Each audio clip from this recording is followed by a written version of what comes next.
యేసు ప్రభు ఒక ప్రశ్న అడిగాడు, నాలో పాపము ఉందని మీలో ఎవడైనా చెప్పగలడా, నిరూపించగలడా? ఎవ్వరూ చెప్పలేదండి. ఇప్పుడు నేనెవరిని? పోతురాజు మనమణ్ణి, నరసింహం కొడుకుని. నేను అదే ప్రశ్న అడుగుతున్నాను.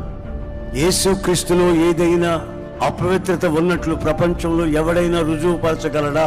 ఆయన మాటలో గాని, నడకలో గాని, పడకలో గాని, చూపులో గాని పరిశుద్ధత మాత్రమే మనకు ప్రకటించాడు.